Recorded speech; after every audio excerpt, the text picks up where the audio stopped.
That is a inside baseball reference that I'm just going to have to cut out of the show because it doesn't make any goddamn sense, really.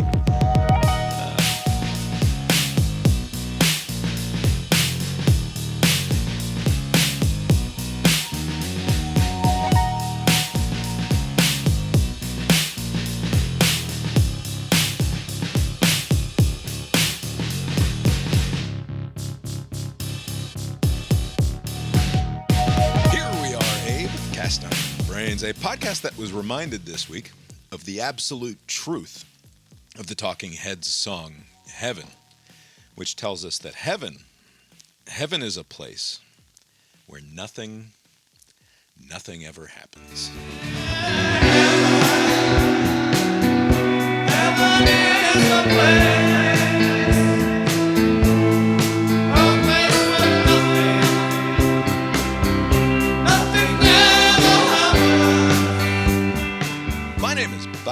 Sitting across the way from my good friend and co-host, that's Abe. How you doing tonight, Abe? Doing well, Bob.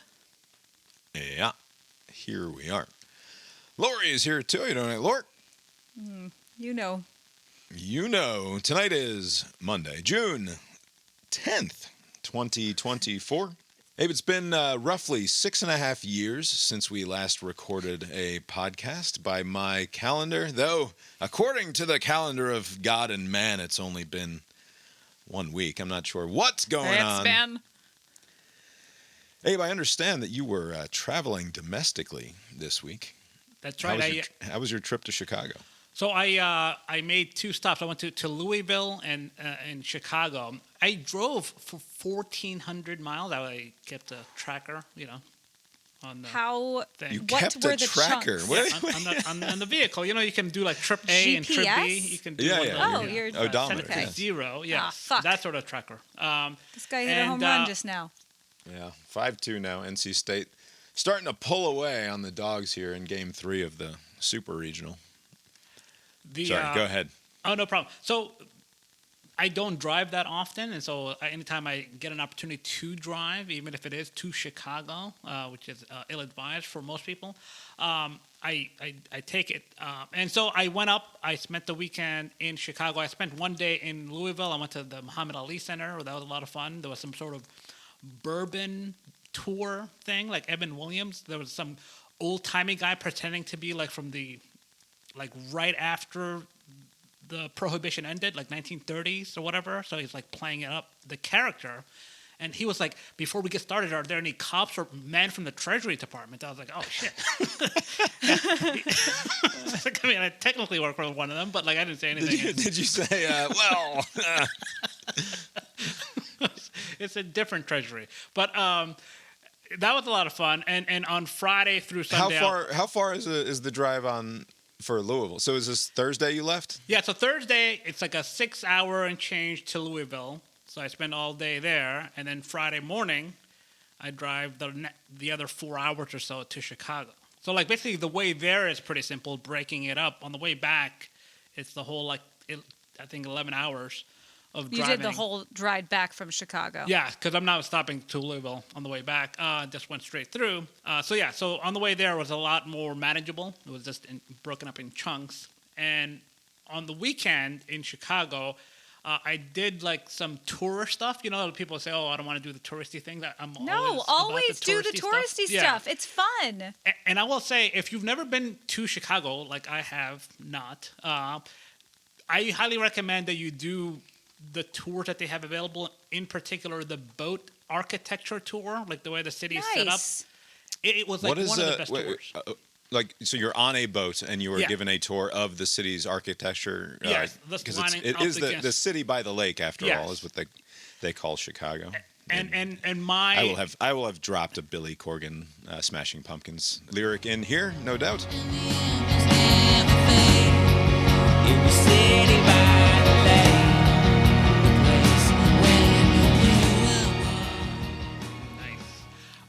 So, and you can pick whatever time of day. I didn't know what's a good time to do this, but I ended up doing it at sunset, around sunset, and it was perfect.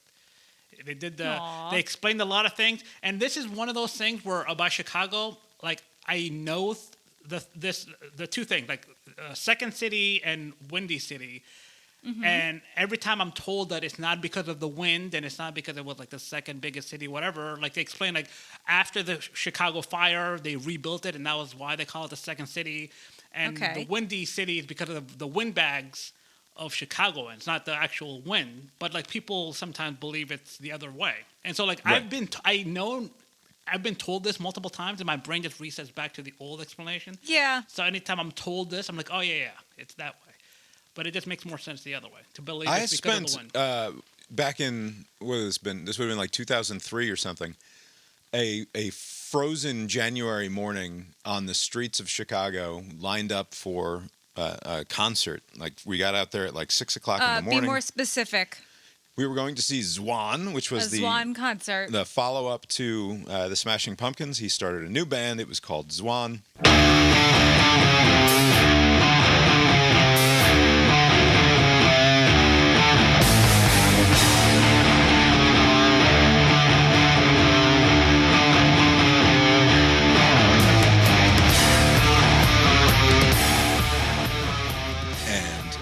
Spectacular show. It was at the Chicago. It's called the Metro. Is the name of the venue, and it was an absolutely fucking incredible show. But we did get out there first thing in the morning for like a 7 o'clock doors thing. So we were outside on the streets of Chicago for 13 hours in January. And I can assure you, it was quite windy. I didn't encounter any blowhards, but I did encounter well, that's not true. This one Stone Temple Pilots fan was something of a blowhard, which is a funny thing to get in line for a a Zwan concert, and then just talk about how awesome Stone Temple Pilots is for the entire day. So yeah, maybe the windy thing does go both ways. Yeah, but, maybe. It's a windy city. What are we talking about? Why are we? Yeah, but that was not like where the name came from. At least that's what that lady said that was doing the boat. Lady I don't know if she knows. Probably like she just doesn't like the idea that the reason that you call it that is because of the wind. That's so it's like, oh no, it's not that. It's this other thing. Like, yeah, sure, and the first thing though, right? Yeah, I didn't verify her work, but all right. So a boat tour of the city's architecture, and then I went, well worth it. Apparently, there's like the Art Institute, some artsy fartsy stuff, and the science. Yep. Science and industry, some other version of like basically they had like a lot of like trains and planes, and like they had like a Nickelodeon theater where they're playing silent movies, and I wasn't able to watch any movies. I was like, well, this counts. I got to sit in a theater and watch some silent film for like 30 minutes. I couldn't track what was going on, but it counted. And no, it was like, I mean, it was a very short, it was basically Friday through Sunday, and so like it was mostly that, and also in the afternoon and evening, there's like the blues festival, and so I'll just go just sit down and just listen to the music and just enjoy. The weather was like, I don't know what it's like when it's January, but like in June is perfect. It's so funny. The only time I've been to Chicago, well, I've sort of been 1.5 times, but the time that I spent a weekend there, I believe was in June, and it was just fucking gorgeous.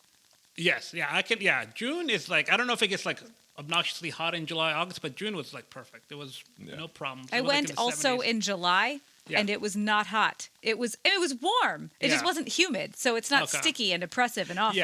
I love Chicago. It's really it's a nice city. I will say, so for the listeners, they may not know, I'm a big Colts fan. I've been that way for a long time. Never set foot in the state of Indiana until this past weekend. I mean, I didn't step foot in it. I drove through it. You didn't even get out to get gas in Indiana? What's the matter with you? So, okay, maybe I got McDonald's, but it was like in the drive-thru. But so the city of Indianapolis is like like a nice little town. I saw the Lucas Oil Field, the stadium from a distance. I didn't make any stops or anything like that. But outside of just like the city proper, like the few buildings that they have and some construction going, things are happening by the hospital there. The city is like, there's nothing. Like the most exciting thing that I've seen was like, there was like 2 towns worth of driving where there was just nothing but like wind turbines. Like I'm talking about like hundreds. There are like more wind. Did you get up close on them? Yeah, they're like right by the highway. Did their size fucking freak you out? Was it unsettling? They're very large. I mean, they're bigger than I told you, right? It's fucking weird. It's very weird. And like some of them didn't work, but most of them did. But yeah, it's literally the ones that don't work are sad. Everything. And you know, like most people, like if you're like in some nice area, people complain about like it's like an eyesore, like if it was like off the coast, it's just like ruining the coastline. But in Indiana, it's actually an improvement. Like it improved. Yeah. Because it was like not something to see. Did you see that? Was there like a disgusting graveyard of bird corpses? The way like Donald Trump's always talking about the bird holocaust that we are perpetrating upon the world with our wind turbines. Did you see any evidence of that? Maybe they rake them occasionally. I did not see any on the drive there and back. The thing, I might have mentioned this before, so forgive me. When we were driving to where we were, I was with my friend Allie and her dad and her brother and her sister, maybe? Was Maggie there? I don't know. We were driving before GPS existed, or before before everybody had it. And I had the map, and I am used to a map with the lines, the lines going up and down and left to right. Right. And it wasn't until we were well into Indiana or Illinois, which comes first? It doesn't matter. One of those. That I realized that the lines I was looking at were roads. They're just completely straight. Wow. Did you notice that when you were driving? I mean, I was just on the same highway for a while, so I was just looking. You didn't need to steer. You could just hands off as long as your alignment's good. Yeah. You just ghost that all the roads are completely straight. I was hands-on, but like, I mean, I didn't notice that it was like unusually straight, but it was like, just like there's like a lot of nothingness for a long time, Yeah, but there's nothing. Yeah. There's a lot of nothing in this country. There's corn and soy. I guess you didn't make it to any baseball games. I would require a stop at Wrigley if I were to go during the summer months to the week Chicago. This weekend there wasn't any games. I was going to try to fit that in, but it didn't work out. But like I think next time I go to Chicago, and I'll try to get there maybe next year or the year after, make it like a more recurring kind of stop, just to kind of get a better sense of things. I'm going to fly and just spend more time there. I don't need to go through Indiana again, unless I go to the Colts game. Maybe I'll drive there for that, but not for any other reason. But that's not during baseball season. Right. Did traveling alone or traveling with a friend? Alone. Friends. It was nice. It was like, I don't know how many hours worth of driving it was, but like, I had like a lot of like catching up to some. I wasn't able to catch up to all the podcasts I listened to, but there was one in particular, the Slate Political Gabfest. I was like at the end of March, early April through like the most recent episode when Trump got convicted, and they were talking about that at the top. But it was just funny just to see. It's not just my bloviating, getting things wrong. It's just other people. They'll say something like in early April, like, "Oh, no way, this is going to happen. He's not going to be convicted," or something. And then like 3 episodes later, like, "Oh, I can't wait until 3 episodes from now, where they have to eat shit and say that they were wrong." I don't have specific examples of it, but they are. And I love those. Like I love listening to those people. Yeah. They're fine. They're good. But I think that they are as guilty as anyone of exactly what you just said, which is like this case is pretty weak, and like I don't see anything coming out of this. Like this is real. Yeah. And there's then a lot of that. Yeah. And then it gets to the end. It's like. It would be sort of a travesty if he weren't convicted, don't you think? and then the next week, it's like, can you believe all these conservatives talking about how this is the end of fucking American democracy and respect for the courts because conservatives are throwing everything under the bus? It's like, you people don't even listen to yourselves. Right. What are you doing? It didn't. Yeah, I realized that podcast it didn't work as well because of the prisoner of the moment situation. Like it's not like like a TV show. I can just. There's the new Dragon show is coming back, so I was trying to figure out a way to I'm rewatching catch up to last hello, children. season. All right, we got to say goodnight to the kids here. The kid's trying to produce the show. Earlier today, I was trying to read news, and he's like, "So what are you going to talk about tonight? You going to talk about any kid stuff? You should talk about All Stars. Like All Stars hasn't even happened yet. We're gonna go into practice. You're gonna talk about all 11-year-old All Star practice. You bum." Anyway, what were you saying? Oh, no, I forgot. I'm sure I was saying something. I forgot what I was saying. All right. Well, sounds like a lovely trip. I would also like to go back to Chicago someday. I'm not gonna blame Apple for this, but like on the way up, I used Apple Maps. I was like, let me try that. I had this. Don't stupid use phone. that. I use Google Maps like almost all the time, but I was like, I'll give these other people a try. And on the way up, it took me through the a weird route. It went through the south side of Chicago because you can kind of feel like this is a little off. Like everything looked weird. And I was like, let me try to get As a through man this. who's lived in downtown Atlanta for quite some time, I'm quite familiar with when things feel a little off. It's like, oh boy, I need to be a little more careful here. I'm going to drive through this area.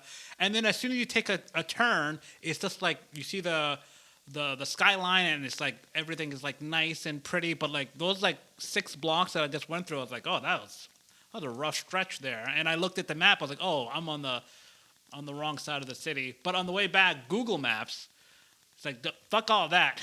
Google's looking out for you. Bypasses all of that, and it takes you straight. Sounds like to you're the saying highway. Google pretty racist. Google? Sounds like No. Google likes to avoid potential run-ins. It had a lot more information, and our users don't like Yes. this route, and so they have It has more information. a lot of history it's to better. tell. I Apple's was- I don't know, this is a road, it's open, go through it, and it doesn't know any different. It's like, yeah, go through that road. I was 17 years old.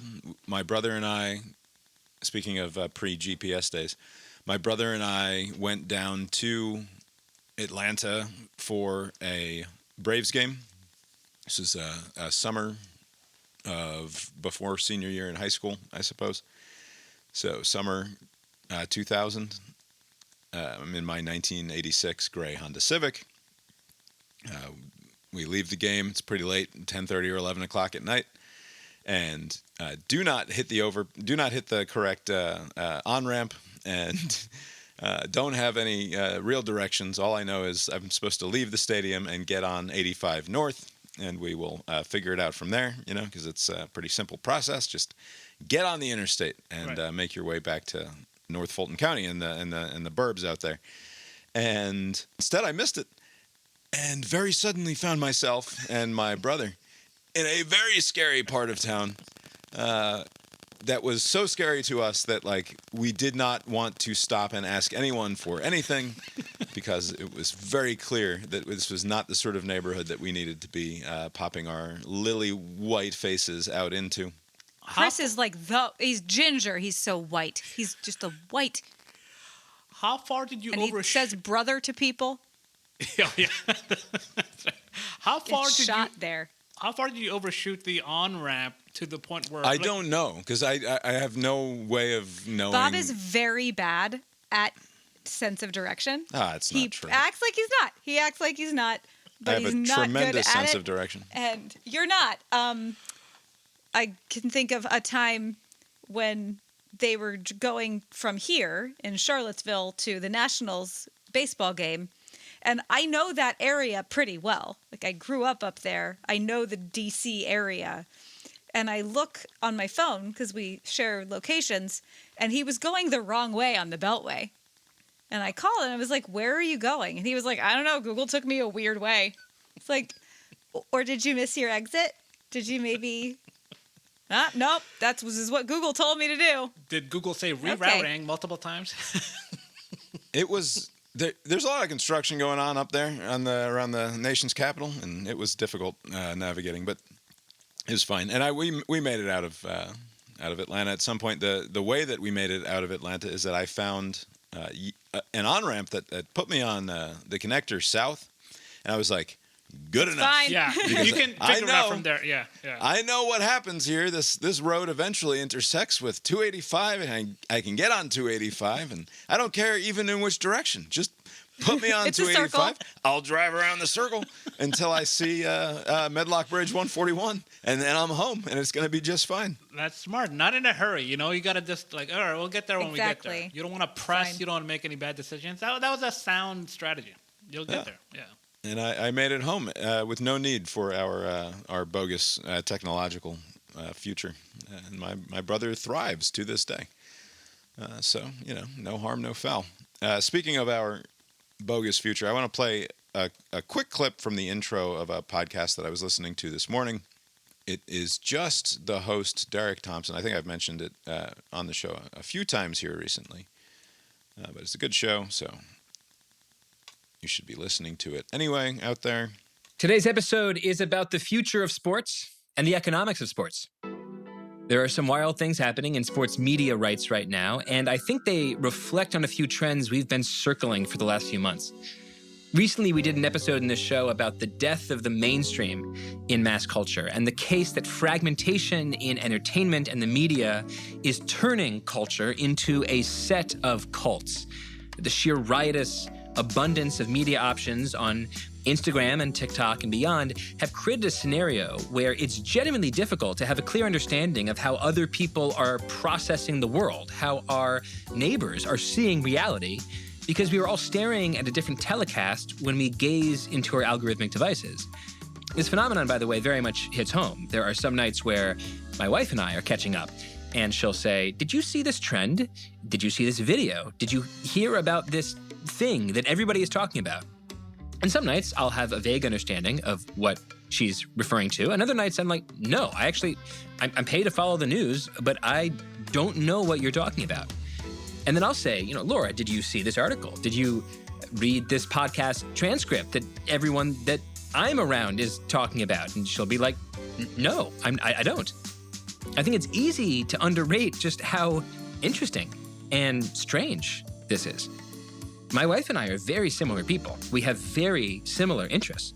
But because the modern internet is so frigging huge, and because its hugeness is algorithmically sorted to take advantage of microscopic differences in our tastes, it is all too easy for even two similar people to find themselves submerged in entirely different media. And when you realize that a nation of 250 million American adults are not at all similar to each other in many ways, you realize why we are witnessing the death of any illusion of a shared reality. So that is all perhaps a very, very strange preamble for the topic of today's podcast, which is sports, but I would argue it's absolutely appropriate. In a world of cults, it sometimes seems as if there is one institutional category standing that we can at least somewhat call mainstream. It's sports. All right, I will stop it there.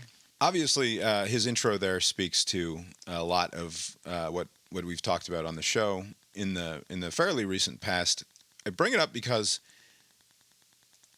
the way that he says it so sort of plainly and in acceptance of the world that we have that has been built for us, that we have chosen to become acculturated in, sort of hides how dramatic the change is and how quickly the change has overtaken us and how fucking fundamentally scary I think we should be regarding that change, and instead we don't. If you want to think about it in terms of like we've somehow been lulled to sleep by these devices, the convenience of them has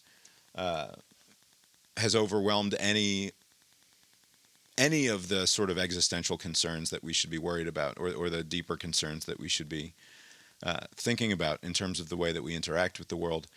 But people really do feel like the world is falling apart. Like when you and now they go about their lives in a generalized sort of way, as though it's not, right? So, and this is something that we've talked about before with regards to whether it's your congressperson, you despise Congress, but you keep re-electing the same congressperson because it's not your guy that's the problem. It's the whole rest of them. And the same goes for local schools, right? Everybody complains about the schools in this country, but not my neighborhood school. I'm referring to all of those other schools elsewhere in the country that are doing such a bad job with those other people's children, not the teachers that I know, not my wonderful school administrators here in our town. And then to connect it to another podcast that he did that came out this week, the one that I just played a clip from was from 10 days ago or so, and I hadn't caught up with it until this morning. But he had one this week called The News Media's Dangerous Addiction to Fake Facts, wherein he spends about 30 minutes, oddly enough, going over the question of maternal mortality rates, which is, of course, germane to conversations that we've had on the show in the recent past, and a rap beef battle between me and Is he listening to your podcast? and the Biffler. That's right. In particular, one Binyam. I think it's safe to say the third host of, if we're ranking, and in all possible ways, I think Binyam's number 3. Right. If we're just given a ranking of. We don't have a ranking system. It's all equal. Actually, you know what? You need one. I'm going to have to adjust that. It's Binyam's 4. If we're going in. And I'm not going to specify further, but I realized at the last second I was forgetting someone. So we're going Binyam 4. I think that the person you're forgetting should have been 4th, though, if you're forgetting them. Yeah. Some people say Binyam is the star of the show, but Is this going to be a show where we just rank the Biffler host? Because I like this. I've never heard it, but I've got opinions. Well, not now, because I'm currently kind of sore at Abe for the complete unwillingness to come to my defense at any point in this conflict. But maybe sometime in the future we can revisit that question. But anyway, Thompson talks about how he goes into, with a journalist, the ways that the maternal mortality statistics that have sort of become an accepted fact in the modern discourse about how, for example, the United States trails similarly rich countries in terms of maternal mortality, might not be as true as has been popularly accepted, and that when this particular journalist pushed back on in a light sort of way, just exploring the ways in which we count these numbers and how those changes have been made over the course of the last 20 years in different states, that the head of like the American Academy of OBGYNs or something pushed back and said it shouldn't matter whether or not these numbers are strictly true in the way that the journalist is insisting that we care, because this sort of pushback on these numbers will only diminish in people's minds the importance or the salience of the issue, and therefore endangers women by trying to get a more true accounting of the facts, which is essentially purely an activist's mindset, right? And this is not someone who cares at all about the facts on the ground, and instead is only worried about achieving their narrow political aims, which, though we might agree that the health and well-being of women and mothers in this country should matter more than it does, right? According to the general public. But of course, the immediate and obvious pushback to that is, if your opponents then say, but your numbers are a lie, then you have eliminated yourself as a good faith actor in the eyes of your opponents, first of all, but also in the eyes of some number of independent observers, which are the people that you should care about the most in these sorts of conversations. Right. There was a book that I was reading earlier this year. It's called Factfulness. Like, it's the whole point of the book is like things aren't as bad as people make it out to be, which is kind of a point that I've been making for a long time. And one of the points, there was a chapter where he was talking about like advocacy groups and people that are all about a topic. They will come up with some stat or something dramatic to in the hopes of like galvanizing some sort of action, right? And what he says is like, if you're presenting something as fact, it's important that it's factual, right? Because if it's not, then you're giving ammunition to anyone who doesn't want to do anything about it, right? Because as long as you can point to say that is actually not true, you're spending all this energy going back and forth on a losing battle, right? Because you know that you kind of cook the numbers a little bit, just again to kind of get some sort of reaction or get people to like care, but like you're doing your cause a disservice, and you should just focus on like, if you're trying to achieve something, it's important that you don't have any distractions. And so like with things like the example you were saying, like people who are like, they think that, oh, if I just say something, even if it's not actually true, it's going to scare people into action or it's going to anger people into action. But in fact, it's counterproductive in the extreme, because basically you just get into this back and forth about whether what you're saying is true or not.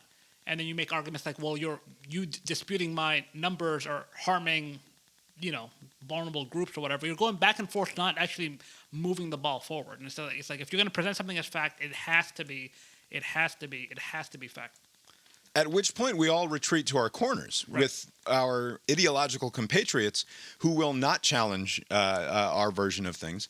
And by our corners, I also mean our phones and our algorithmically curated feeds, which only feeds us the things that we want to hear, right? Like and to some extent, what Thompson's criticism is of less the media and more the audience, which I think is valid and is something that I've certainly said before, that we need not concern ourselves so much with media criticism simply because they're serving a market need more than anything else. It's a cart-horse problem, largely, if you're complaining about the news media, because the news media is simply interested in gaining attention and gaining eyeballs, and the people have an appetite for pure shit, largely speaking. Which is why. By the way, they always had. It's not like this is a new thing. People always gravitate towards like the salacious, the spectacle, and what have you in the past. And I think this is a different podcast. I want to say it's Search Engine, and I think the guy from, I forget his name. Somebody was on that as a guest, but like they were talking about how the advertising ecosystem has collapsed, and so like in the past, like newspapers and TV news, they would get so much money from just their standard, cable and advertisements with the newspapers to fund like the important stuff. So like you can do all the garbage, whatever that people want, but you can also fund the long-term investigative journalism that people are expecting. But now that ecosystem has collapsed. So now all the news outlets, all they have to make money on is just the salacious stuff. Like, so whatever grabs people's attention is the only thing that they can devote any time on, because that's the only way they can make money. The advertising revenue just isn't there for them to try to use some money from garbage content to do serious news, right? There isn't just, it's not working in that way. And so basically now you're kind of left in this new world where the only thing people want to see... Because the options are infinite. So if you try to get people to, like Cronkite's sitting there trying to get people to take their vegetables at 6:30 on a Thursday night, it's like, no, fuck you. I'm going to look at my phone. Like, there's no... you have an infinite... You have an endless ability to simply avert your eyes somewhere else the moment you no longer feel like you're getting what you're after from the thing that's being served up to you by the media. So, like, we can blame the media all we want, but the bottom line is that the simple availability of all of this other shit is going to allow people to be their worst selves in a way, and not necessarily behaviorally, but in terms of the way that they are ingesting information, because it's easier. The easier thing to do is to not be challenged, to not have your priors tickled in a way that makes you uncomfortable. As for the intro that he did there, ahead of his conversation about an NBA rights deal, which is going to see the NBA sign an 11-year package worth in excess of $70-something billion across, I believe, 3 networks, Disney and NBC and someone else. What was interesting to me about that intro, where he's talking about how he and his wife have completely different experiences of what on the surface he imagines would be a similar basic interest level in terms of the things that are out there that he thinks that he and his wife would be consuming. The algorithms have determined that, in fact, they are unique enough individuals that the world is served up to them in meaningfully different ways, to the point where they get to the end of their day and they feel as though they're living on different planets to some extent or another. That is a very weird change, not just to the way an individual experiences the outside world, but to the experience of being in a committed relationship with another person with whom you are ostensibly sharing your life, right? Like that, and that sounds probably a bit much, I suppose. And it is. But I think it matters that though you might leave the house and go to separate jobs and spend the day apart from one another and all of that, and therefore have different experiences in the physical world, if you are ultimately coming back down and sitting on the couch together at the end of the night and not exactly putting away your phones, by the way, instead continuing to ingest the media as delivered by the algorithms, uniquely curated for your eyeballs, that changes the way you're interacting with the people that you have chosen to spend time with, right? The people who you've chosen to take this journey with, to put it in a maudlin and silly way. And that's not anything that we signed up for, right? And it's interesting to me that has not been sort of meaningfully interrogated in any way. I don't know what it means long term. I don't know if it matters, but I know that I hadn't quite thought of the way in which Google and Samsung and Apple were having an impact on potentially my interpersonal and most precious interactions with the people around me. It just hadn't really occurred to me before, and to hear him put it that way clarified that for me in certain ways. I'm wondering, okay, so like the experience using your phone is going to be different, right? But like if you're like living together, so like if you are at work during the day, you're still in the real world. You come home, if you're eating food, you're still eating real food, right? We're not all in some sort of meta world, right? And you're watching, if you have like a shared show you watch, like the thruple to quadruple show, or I don't know, Survivor that one. or something, right? Like that's still the same experience, right? So like the only way that it's like a different experience, like I'm on my phone and my TikTok or Instagram or whatever feed is so different than your Instagram or Twitter or TikTok feed, right? I mean but that's like a very limited kind of thing, right? Like everything else is still the same. Like, so are they saying like the other arenas of your life are going to change? Like, unless we're just on our phones like for 12 hours a day. God damn it. Come back? Oh, Ooh. Short. Looked like it was going to be a 3-run tater to tie it in the bottom of the 7th, but it died on the warning track.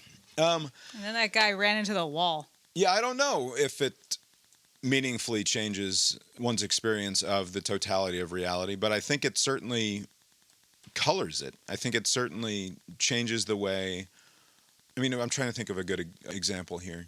A couple weeks ago, I think you mentioned a TikTok that I ended up seeing somewhere afterwards, which was this person describing how her comment section on some video that she was watching was meaningfully different than her boyfriend's comment section on the same video. Yes. Where like she's seeing all of these very supportive comments of the woman, or I might be making up the details I think here. that was the gist of it. Yeah. But it's like she's seeing all of these very supportive comments about the woman in question, and then when he goes and he looks at the comments under his video, it's like, what the fuck's the matter with this bitch, sort of stuff, you know? Right. And so the way that he sees the way that the general public, so-called, like the curated public, is reacting to this video, presumably colors the way he's interacting with that content retroactively, in the same way that it does for her. Or like, if all I do is follow college football media or just sports media and Reggie Bush gets his Heisman back, but the same day something bad happens in global politics, like I'm going to feel happy because my little tiny world is happy, and Bob's going to feel pissed off and sad because his tiny world is pissed off and sad. Right. Yeah.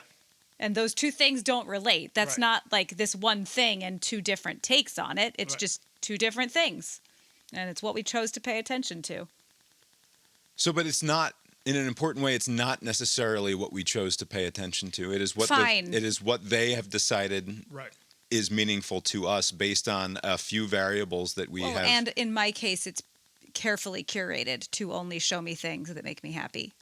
I mean, I think I just fundamentally disagree. Okay. That I think the point that I'm getting at here is that just because you think that your experience is fun and carefree and my experience is sort of negatively coded is sort of beside the point. The point. That's not what I'm saying. It's another example besides two people getting algorithmically different comments visible, because that's clearly algorithm.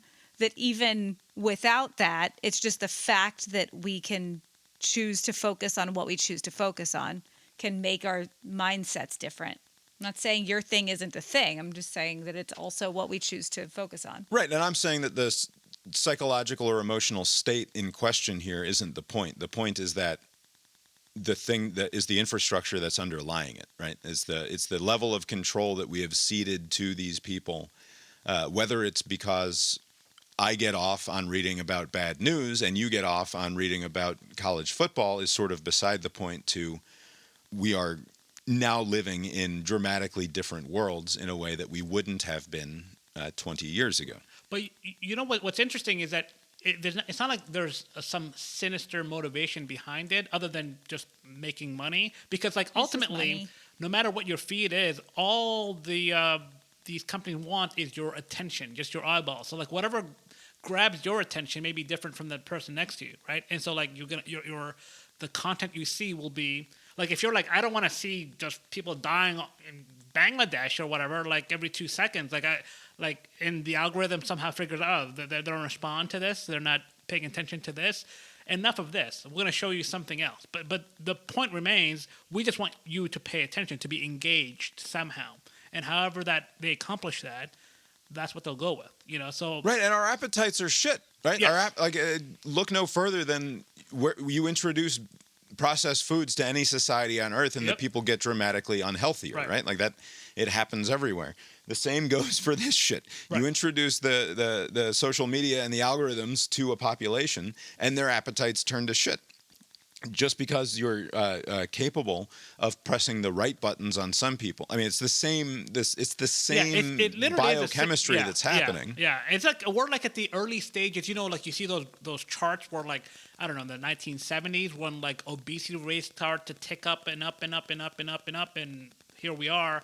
Like I think we're like in that first decade of where this is gonna tick up, and I don't know, maybe it won't last as long. Maybe we'll get a handle on this like sooner than with the obesity issue, but like it's going to it's definitely the opposite. It's definitely the opposite of that. It's going to be much worse because just today I was reading in the Times, Apple has announced that they're going to they're ditching the Siri that everyone has known and hated for the last 13 years and replacing it with an AI version of Siri so that What's the difference?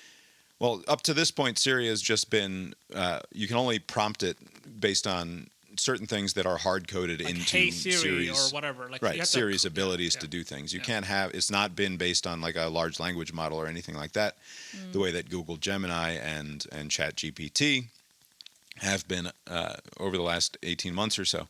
And Apple is now sort of joining the fray as far as that stuff goes.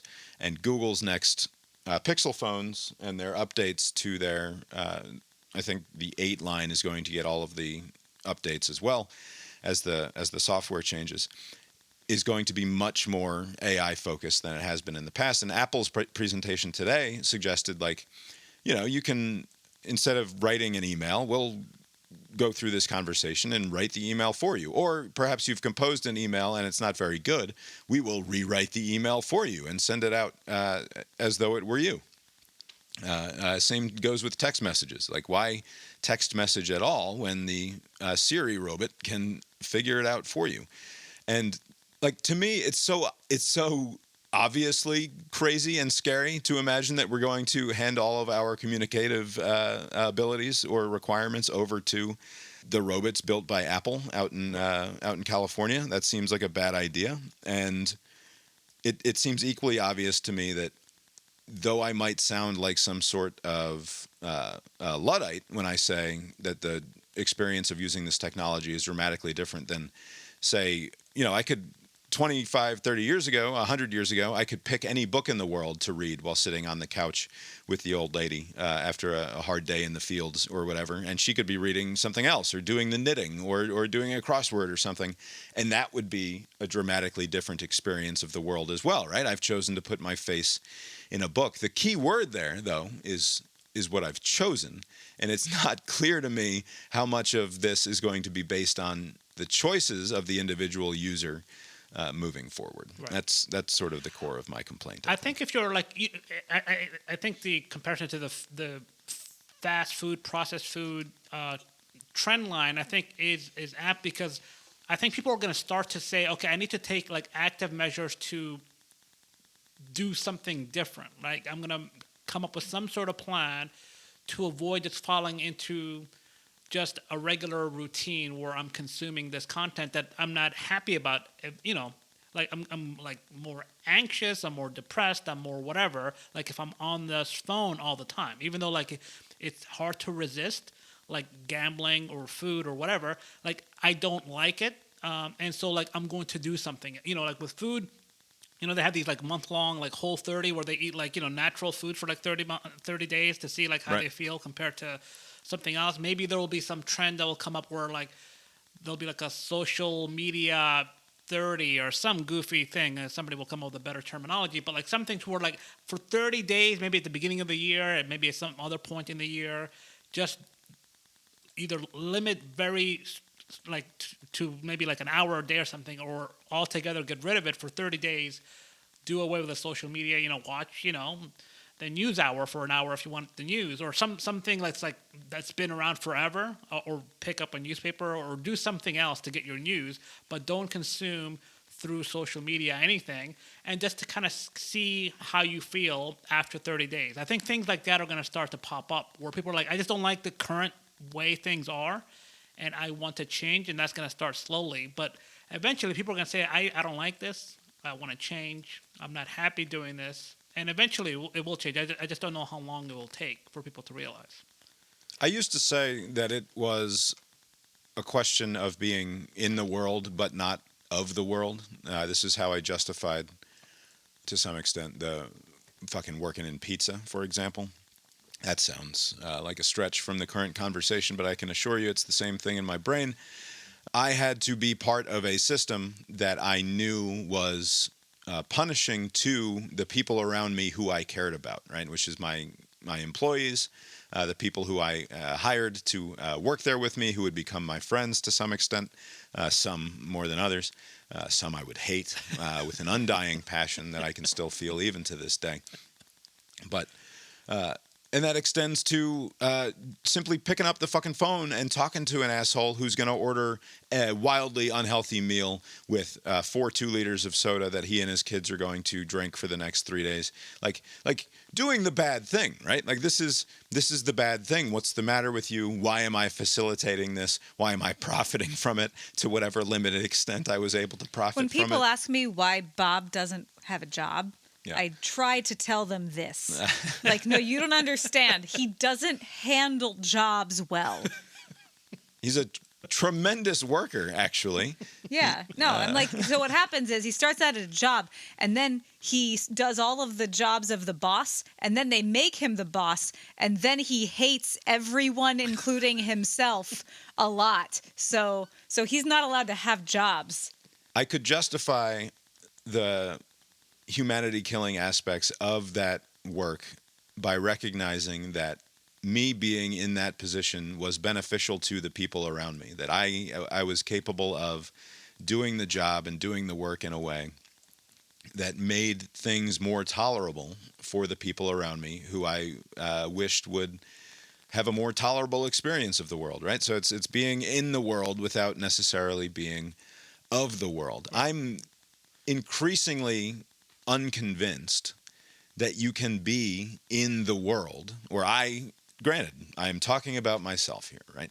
That I can be in the world of of the phone, essentially, for lack of a better, lack of a more specific way of talking about it, and not be of it, and not feel sort of overtaken by it or consumed by it.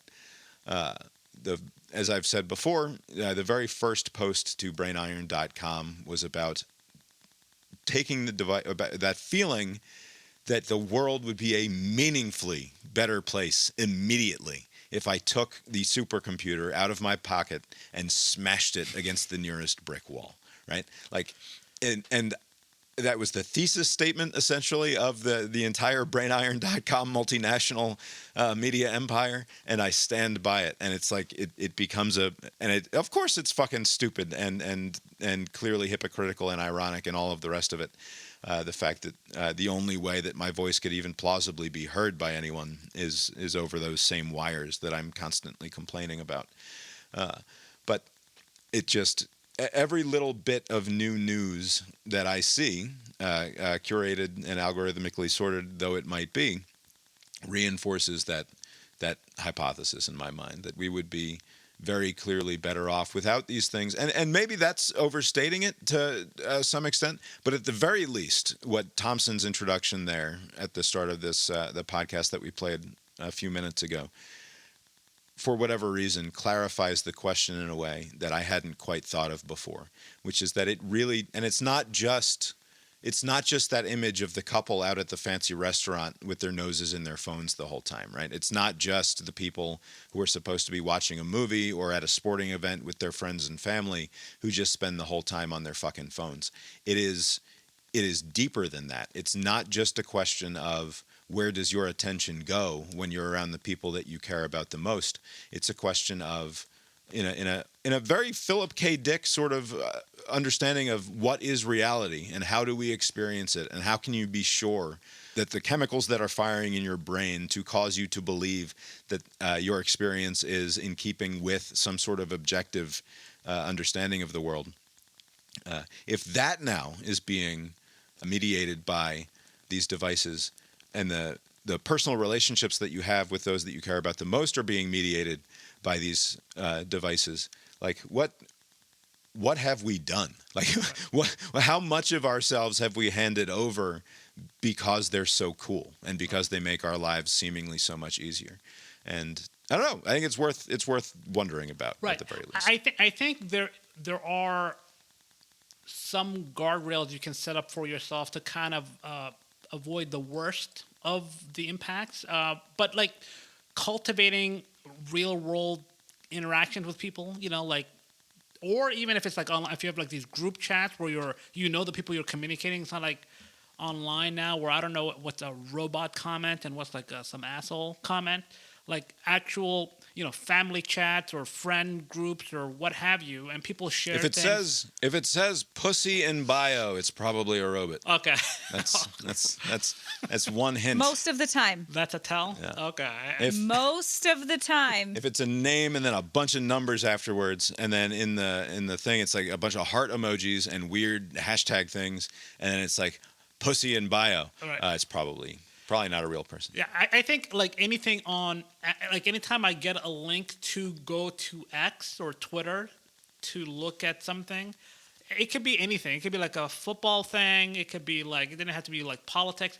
Just the comments are just like, I'm not hoping that these are all robots, because like these weirdos who are commenting just on random things that have nothing to do with what they're commenting about, like, just makes the experience pointless. Like, what is the point of the comment section if you're not even commenting on the clip that I'm watching? In just 6 months, the thing that you're saying has become a fucking complete cliche, which is that I know that if I see a video from one of these accounts that's just an engagement bot, basically, there's not some person who's doing this, right? Or if it is, if it was at some point, it's long since been turned over to some sort of algorithm or software program that's running. But it's now a cliche where I'm positive that if I see a video on Twitter and I click on it to see the context, right? Because they don't ever give you the fucking, like, if you see a video of like, I don't even have a good example off the top of my head, but a video of something crazy happening in the world, like it's a fucking big mudslide or something in China, and all they've shown you now is the video of the mudslide in China, where like the thing comes down the mountain and like 6 SUVs get knocked off into fucking oblivion, and it's like, well, that was fucked up. I can't believe I just watched 20 people die. Right. What just happened here? And so you click on it, and it's like, and it's just like 20 straight replies to it of other viral videos that have nothing to do with the original video. And then you get to the first relevant comment, which is, remember the good old days when you could click on a video and beneath it there would be context telling you about what was going on? And it's like, yeah, I do remember that. And your comment doesn't help me get any closer to the goddamn context that I'm looking for. And you keep scrolling, and you never get to the actual context because there is none. But the hope, this is not going to materialize, but like I've always hoped that like the internet will become so shitty that people are just going to just tune out eventually. Let's go back to the real world, because if the entire experience of using the social media websites becomes like that shit, like I can't even get any information about what I just watched. I don't even know if it's real. I don't know the date of this. I don't know the source of this. It's just like things that I'm constantly viewing and have no way to confirm this. Then fuck this. Like, I'm going to go do something else, and maybe people are just going to tune out, and it'll just be just robots commenting with other robots and like a few idiots still there, and everybody will just be outside. And we are seeing the That's consequences. what happens in that movie. We are seeing the consequences of this in the real world all the time, right? Like, I mean, fucking Macron just called snap elections because he's freaking out about the European Parliament situation. Yes. And we're gonna have Trump again. I'm sorry, we're gonna have Trump again this year. I know you said there was no path. I know I said that there was no chance that Trump gets reelected back in January. I think I said that. But yet another CBS News poll that has this essentially as a coin flip. Right. They tried to treat it as though there's a real race here. And I look at the underlying stuff, and this race is fucking over because Donald Trump leads in all of the personal characteristics questions that CBS is asking about. Right. Like, does this person seem like they're not going to die tomorrow? 60% of Americans say, no, he does not, right. in reference to Joe Biden. Which is a moot point of the day of the election, though. Like, if that candidate is still alive, then it doesn't matter. Right, I suppose. But if wild majorities of Americans believe that Donald Trump has more strength and vigor and endurance and stamina and is going to crucially is going to be better for their economic fortunes, all of which are true, according to CBS News, that vast majorities of Americans think that Trump is better on all of those questions by like 30, 40 points, something in that neighborhood. Then this goose is already well cooked, and the only hope is that somehow Donald Trump makes such a complete disaster of himself over the course of the next 6 months that people are like, yeah, let's go with the senile old fuck and just hope that Kamala takes over. Could die. Yeah, I mean, like, what would the latest gaffe or stupid thing that he says? I mean, it's already baked in, right? So, like, I don't understand why there would be any movement if, like, he just shat the bed in October, right? Like, it would still be the same people, right? Like, I don't understand the logic as to why those people would be swayed. Like, oh no, not this. This is one step too far. Like, if you're in it now, like, you might as well just go with the ride through November, no matter what he does. I agree with you. Yeah. So why do you continue to insist? Because I think those numbers there's something weird. Because like you said, if you go under the top line numbers where it's like, oh, it's like coin flip 50-48 or whatever, like it's very like close. It can go either way. But then if the underlying numbers, like, how can it be 50-48 if all of this other stuff is also true? There's something that didn't add up. It's a recurring point I've been making. There's something screwy with the polls. Sure. My only point here to finish this conversation about the devices and their application to our... And then we're doing the Billboard game and going to bed. ...reality is that I think... Like, I have a sneaking suspicion that people don't think any of this shit matters because it's happening on the phone. That somehow the weird combination of things is that this is everything. I believe it or I don't believe it based on how it comports with what I already know about the world, but I'm mostly being told things that I already believe. But also, there's this strange disconnect between the reality of my nose in the thing and the reality of the physical world. Right. And so sort of the Trump presidency existed in the media more than it existed in the real world for the vast majority of people. And so the thing that people are freaking out about, and it goes both ways, right? So they're freaking out about a potential Trump presidency that is mostly a nightmare for them because of the way that they're going to experience the media over the course of the 4 years of that. That's not for everyone, right? Some people are more exposed to a potential Trump presidency than others are. But I think that somehow plays into it, that we have, by sort of gamifying reality, right, people have lost the thread on how much this stuff actually matters in the real world. And so, like, to them, it doesn't fucking matter anyway. It's just a game they're playing on their phone. Real quick in cast iron balls, there was a story headline that I saw in Drudge that I clicked through. Headline: Malevolent traits may be key to athletic success. Study that sounds finds. Right. Abe, you are perhaps familiar with my what I love most about Michael Jordan. I'm sure I've said it many times on the show before. What I want most in my NBA superstars or my athletes in general is what I've loosely come to define as hate, rage, win. That is the rubric by which I judge how much respect I have for my favorite athletes. So Michael Jordan was peak hate, rage, win. He just wanted it so fucking bad. LeBron James, less of that. Right, less of that. Doesn't mean I don't think he's a worse human being, perhaps. But he does not have hate, rage, win, which is what I crave in my superstar athletes. And in fact, to relate it back to Little League Baseball, there's this kid on one of the other teams in our league who's a very nice boy. He's just a very nice, sweet kid, and also a very good baseball player. He's not elite. Okay. This is it's a very good baseball player, though. He could be elite, however. And the way that he could be elite, and I said this out loud to another grown-ass man, I said, so-and-so, if he was like, I don't know, a 25% worse human being, I think he would be like a 50% better ball player. He's like his buddy from school comes up to the plate and he gives him a smile and says, "Hey, what's up?" It's like, no. You don't fucking smile at that kid. You buzz him one under the chin so he's scared of you, and then you strike his ass out. And if he gets a single off you, you don't look over at first base and say, "Hey, man, good hit."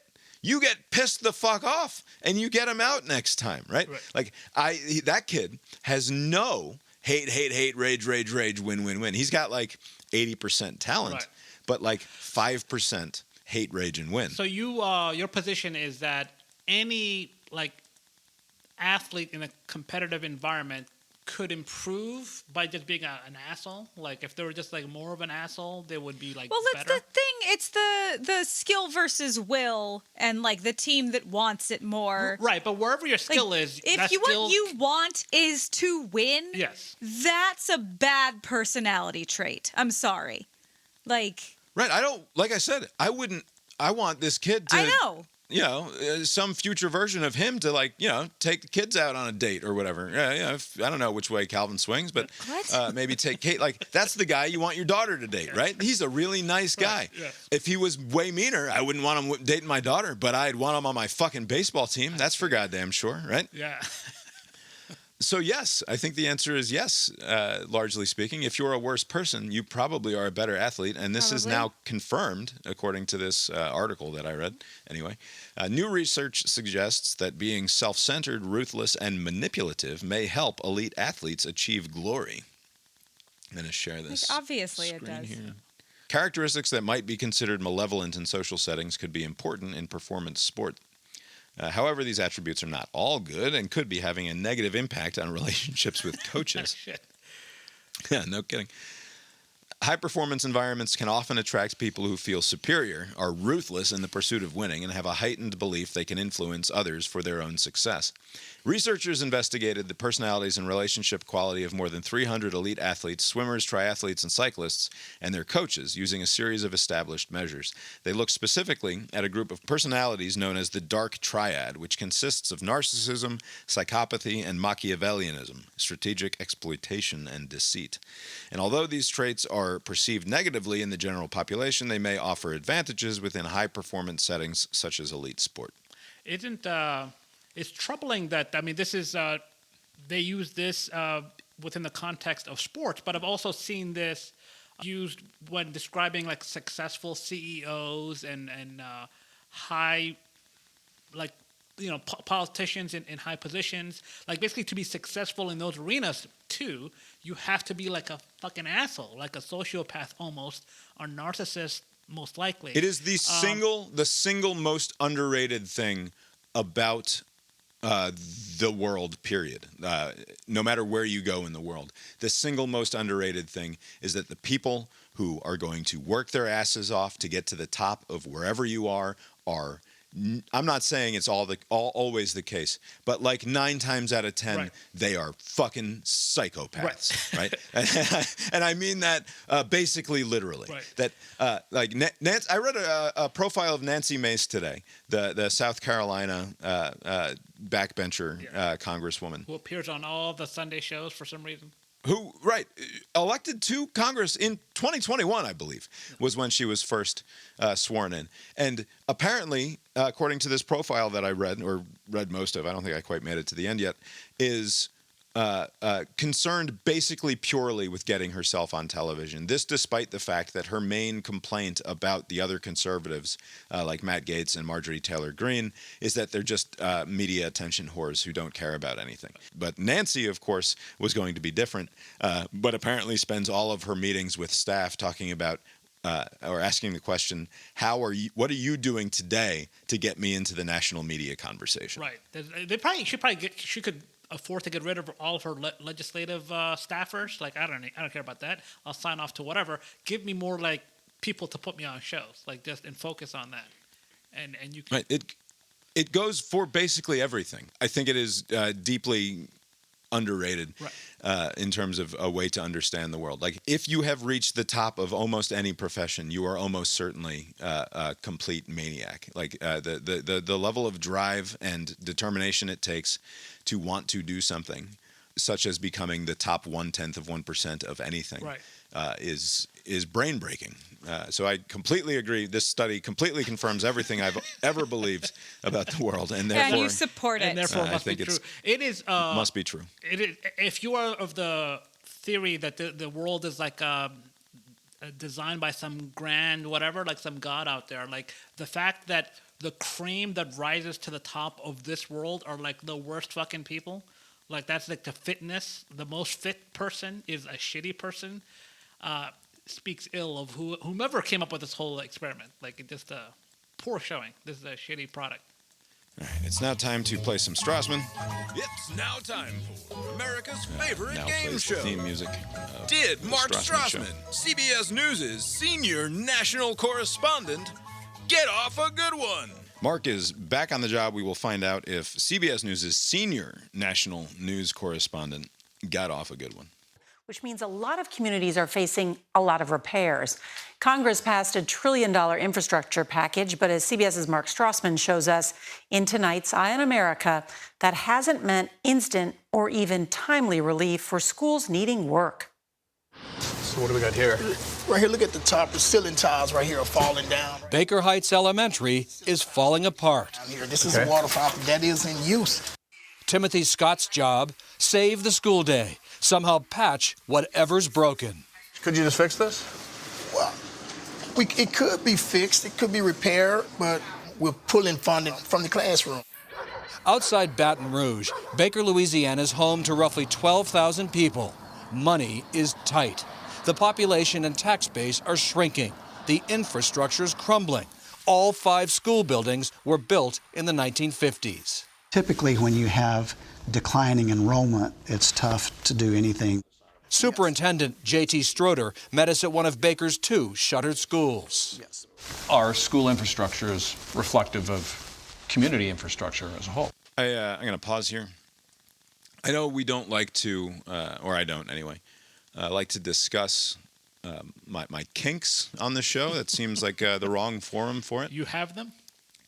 But Mark Strassmann, senior CBS News national correspondent, sitting in a middle school desk whilst interviewing a superintendent of schools. That's it. Look how that's the one. It kind of gets me going. Look how attentive he is. He looks like such a perfect little pupil with his arms crossed in that tiny little desk. Do you think with a brown nose there when growing up, Mark? You think he was? Oh, yes. Look at him. You think he got where he is? Yes. Also, he has thus far asked the janitor or maintenance guy or whatever, why don't you just fix it? And I believe he's about to ask this guy, why don't you just fix it? So that's what Mark's bringing to the table, or in this case, the tiny desk this week. Our school infrastructure is reflective of community infrastructure as a whole. Yes, I think they are. You can drive around the community and you'll see how those kind of match. The way a student feels about their surroundings and their atmosphere affects how they perform on academically. America's infrastructure grades are in, and the grades are bad. Overall, America's infrastructure, from roads and bridges to drinking water, get a grade of C-. And the needed investment to bring America's schools up to par, $870 billion. So where are we going? Going down to the Wendy's. Mayor Darnell Waits showed us Baker's challenges. Everything that I do is infrastructure. You know what the problems are. Why don't you just fix them? It takes money. And there's a lot of other things that's going on at the same time. You want infrastructure, but you want to be safe. So 50% of my budget is public safety, and everything else goes toward infrastructure. Where's that money going to come from? Well, you build your revenue, but basically it comes from state government and federal funding. In 2021, Congress allocated more than $1 trillion to rebuild America's infrastructure. Louisiana Republican Senator Bill Cassidy was instrumental in negotiating that deal.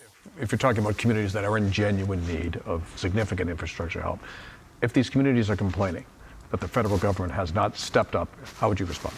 During the COVID epidemic, billions were sent to state and local educational authorities. But oftentimes when the federal government puts up dollars, the state and local pull back, and the net sum remains constant. To date, the infrastructure law has funded more than 40,000 projects across the country. But in many cases, the money reaches communities like Baker too slowly. In 2016, a flood closed the high school, and ever since, students have had classes in the middle school building. I would say I do feel forgotten about. Kind of ashamed, say what school you go to. I feel mostly left out at the opportunity to be something bigger. The water-damaged high school will reopen this fall, 8 years later. We don't have that experience, like a bigger environment for us to grow in and flourish in, but I'm hopeful for the future. In many American communities, that's something else America has been slow to rebuild: hope. For Eye on America, Mark Strassmann, Baker. All right, Abe. Did Mark Strassmann, CBS News senior national news correspondent there in Baker, Louisiana, get off a good one? There wasn't much in this segment, but I will give it to him with a grade. Strassmann gets off a good one. The grade's the metaphor of the C- thing. And you're being very lenient. Very lenient to Strassmann. I think you're just happy that he's around lately. I think, It's always good to have him on. I like that he did the walk in the classroom, talk to the camera thing. Always good to have him on. Strassmann's great. Yeah, he's a total pro, that's for sure. I was trying to find the actual news in that nearly 4-minute long report. Louisiana be poor. And there's not any. And the closest they get to an explanation is when Senator Bill Cassidy, the non-brain damaged Louisiana senator, says, yeah, we gave them a bunch of fucking money. And then the locals are like, oh, thanks for that money. I guess we don't have to provide as much money anymore. And we can just have the water fountains falling off the walls at the school, and it'd be totally fine. Not sure what was brought there. I mean, it's Eye on America, not like news about America. It's just like, hey, well, look what's happening here in bumfuck That's Louisiana. Fair. Yeah. All right. Look. It is now time to roll the dice and find out how much the culture has degraded in our lifetimes. I have rolled the 100-sided die and the 30-sided die and landed on number 97 on the Billboard chart. Ouch. Which might be rough. Number 10 is our year. 10. We're going to 1992 in our list. But we have to scroll all the way to the end of the Billboard Hot 100 chart. So I believe while you're looking at that, the last 4 weeks, 3 out of the 4 outcomes show that the current track is better than the old track. It's been rough for the past. All right. Post Malone still atop the Billboard Hot 100. That Too Sweet song by Hozier has got some staying power, still in the top 10, 10 weeks into its situation. Plenty of Taylor Swift here as I just scroll very quickly to the end of the chart. And we have some... Oh, it's not Taylor Swift. I misread my situation. Taylor Swift at 98, but at 97 is something called Heat Stick, which I hope is not what it sounds like. However, that hope is quickly dashed by the name of the artists involved, which is the Shoreline Mafia presents O Jeezy and Phoenix Flexin'. All right. Heat Stick by O Jeezy and Phoenix Flexin'. I've never heard of any of those words in that order. No, they're all new. Boy, if the past can beat this, come on. Oh, game over. It sucks. Dogs lose 8-5. They will not be going on to Omaha in the College World Series. Charlie Condon, however, did hit a home run in the bottom of the UVA is, though, so we ninth could inning. act excited about that if we felt like it. No, let's not do that. All right, Shoreline Mafia, Heatstick, OGZ, and Phoenix Flexin'. Pull some of that bass out, This is a Bruce. 2-minute long and 17 seconds long. I got 30 song. bands on and the bitch up in a headlock. Dead stock kicks and the bitch gon' make the bed rock. Lead hot, nigga trip on me, I bet his head pop. He looked up, all he seen was a red dot. Heat stick, hot stick, round with a mop stick and going back and forth. If it's on, we on ops quick. Freak bitch toxic, I fucked her then I blocked it. Nigga try to run up on his run, we get to knocking. If you ain't choosing, then you losing, baby, get with me. I keep money coming in and I keep blicking. Get to knocking on them niggas like the mailman. I failed math class but ran it up, I got hella bands. Now you see me, now you don't, bitch I'm John Cena. But we ain't with that wrestling, you know we pop demons. If we ain't talking about some money, then I'm not speaking. Don't check me, check the bitch cause the thought creeping. We finna get up on their ass, nigga, not even. Boogie down up on they block, now they block bleeding. I told her swallow, don't you spit it, she got all semen. Her ex nigga was Okay. I mean, we have to find out if there's some sort of hook or chorus There at some won't point. be. There might be. I must say, this might be the most, I mean, just based on what lyrics I'm picking up, the most singularly offensive song we've listened to so far. Should we fuck at Phoenix crib? Should we fuck at mine? We gon' split them down the middle. I get 5, you get 5. Then we switch them in a little. I get yours, you get mine. I done told you about your back. I got yours, you got mine. No, we keep them straps. I got 40, you got 9. Hey, light skin, dark skin, vanilla and chocolate, slim, thick, slim. I got all the options. Yo, number one pick, and even in my top 10 bitch in the van. Got a bitch off of slossing, hop out, walking, get paid, clocking. Open that mouth while I put my cock in. I ain't turning down shit, I'm on nonsense. All right. Oh man! By the way, the immunity that like hip hop and rap has when it comes to like crudeness about women is remarkable. There's never been any like serious challenge like from the outside saying like this is not cool. Like you can't just continue to do this. It's just like, I guess we're gonna have to leave it alone. It's the culture. Yeah. Oh well.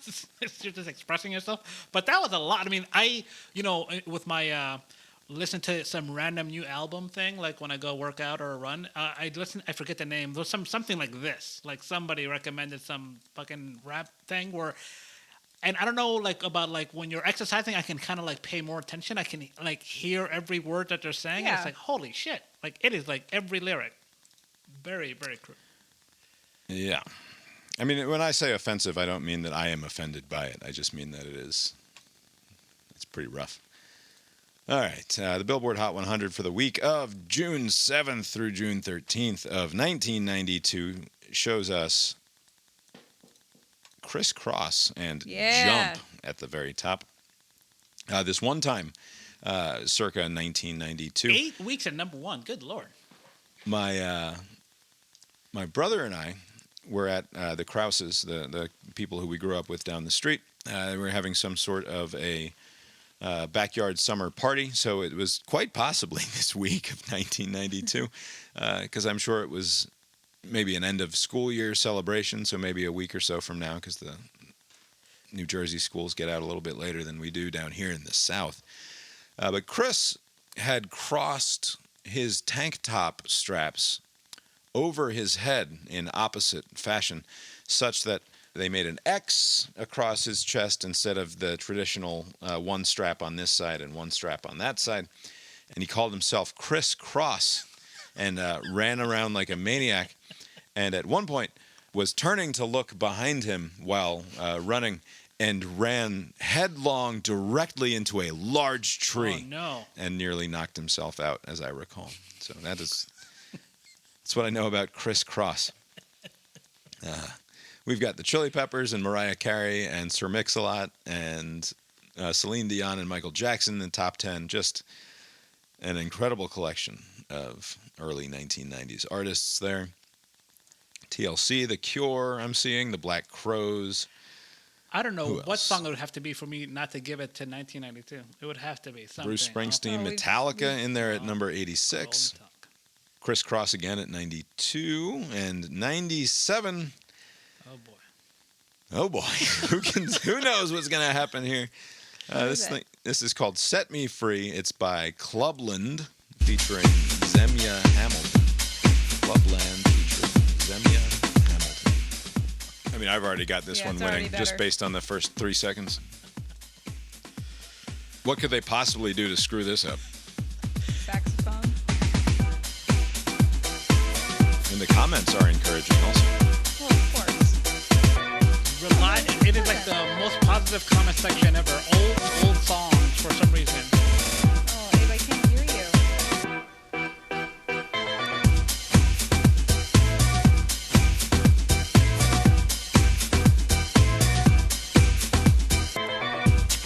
This is the 6-minute version. Is there? Does anything happen? This is just like gay club stuff. It's fine.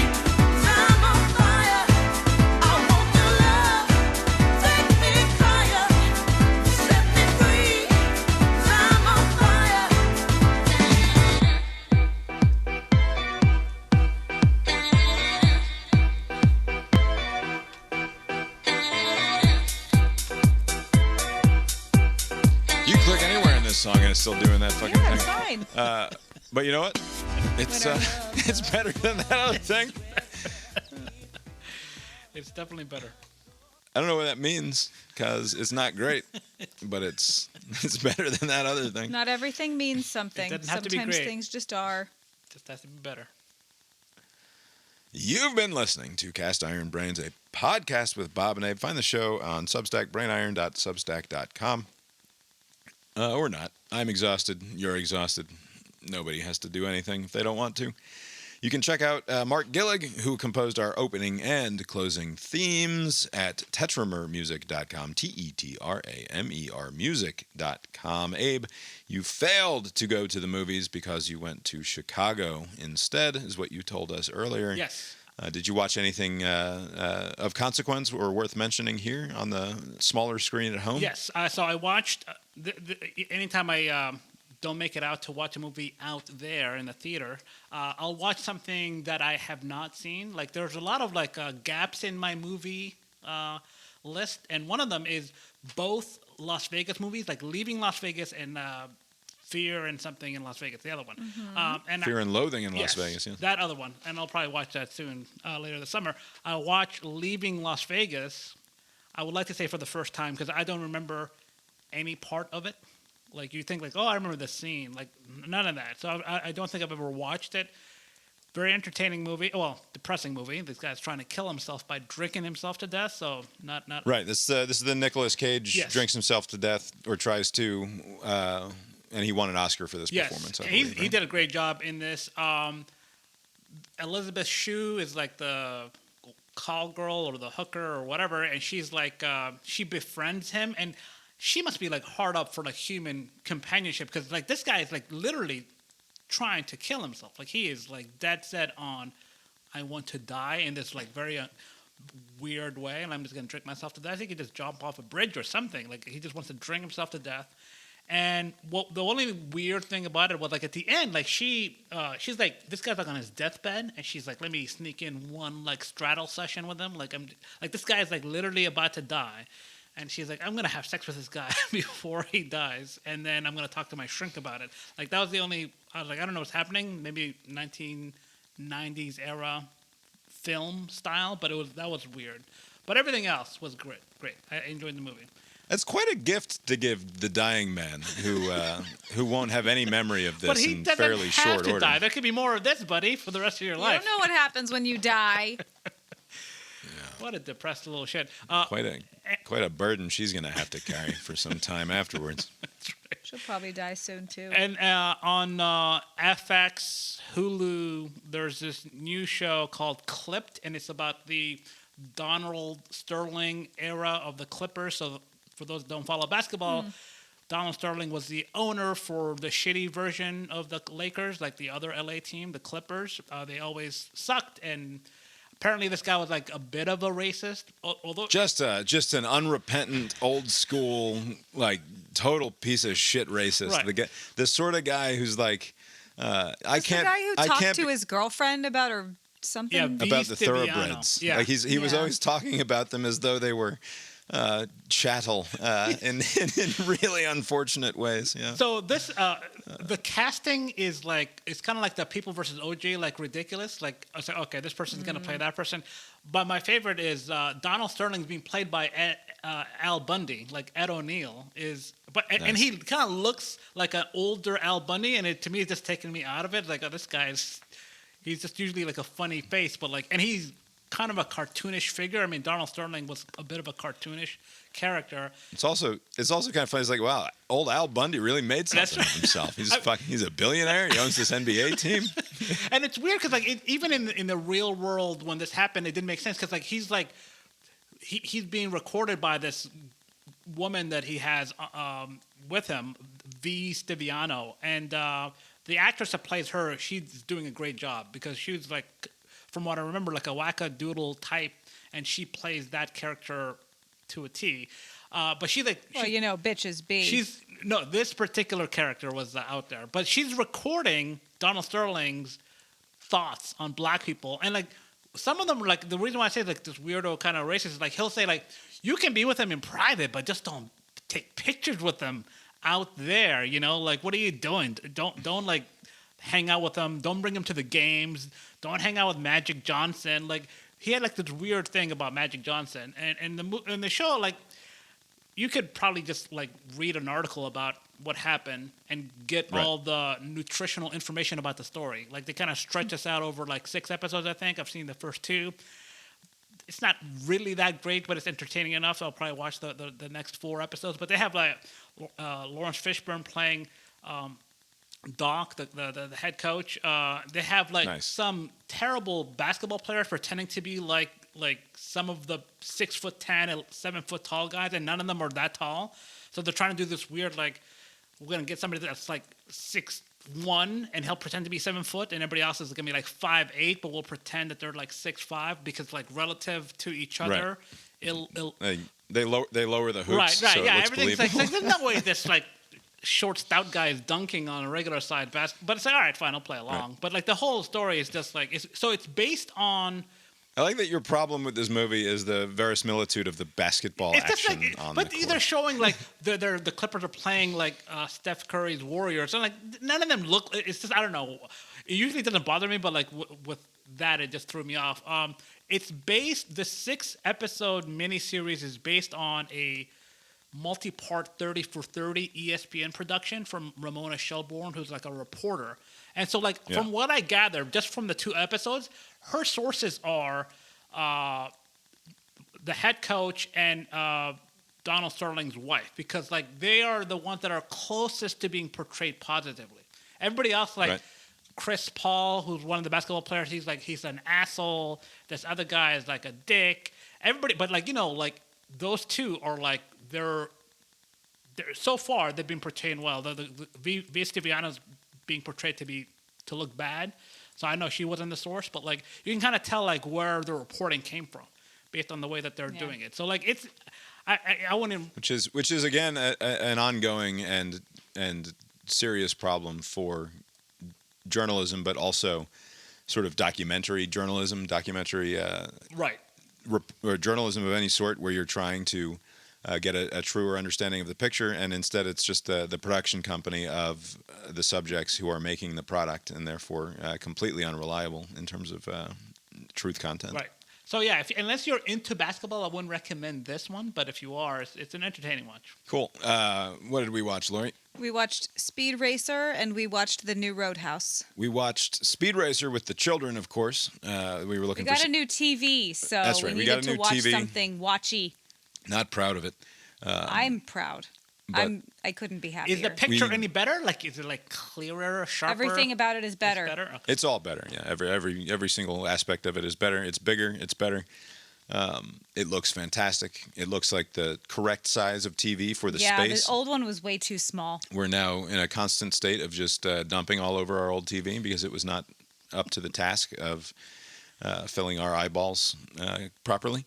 And the new one does. The new one is a monstrosity sitting there when off, but when on, it's fucking perfect. That's It's the right size. So we watched the Wachowski brothers, the Wachowski siblings. They were bros back in 2008. Were then, but here we are now. So is that like a first of its kind? Like for two siblings? Oh, I'm sure it's not a first. I mean, it's gotta be like rare. I mean, what are the chances? It's pretty rare. Whatever. It was great, just as it always been. Speed Racer is an awesome movie, and everybody sucks. Everybody else thought it sucked, and I understand, I suppose, why everybody else thought it sucked. It sucked if you thought it was supposed to be something else. Like if you wanted it to be a serious, boring movie, it's not that. It's fun and colorful and exciting and has a nice message and is very clear about who the good guys and bad guys are. Yeah. Most importantly, it looks awesome, and all of the action, which is extremely kinetic, and I mean, it's like trying to watch Need for Speed or Mario Kart from the perspective of the bumper cam. Like when you play those video games where and good. They stick the camera like right there on the bumper of the car, and you're trying to drive around there. Yeah. Like so much of this movie is trying to show you what's happening on these impossible racetracks as these impossible cars go whipping around each other at ludicrous speeds. And it all coheres. And it's such a fucking breath of fresh air compared to so much of the action movie garbage that we've seen from the big studios these last 15 years or so, where you have no idea what's going on during the action sequences. And it's just like, all these colors and noises are happening. And I know that stuff's happening. But the way that they're able to compose the action is fucking fantastic. And of course, none of it's happening in real life. Like but it also, overwhelming majority of it doesn't is want to effectively look like it is animation. But it's a cartoon.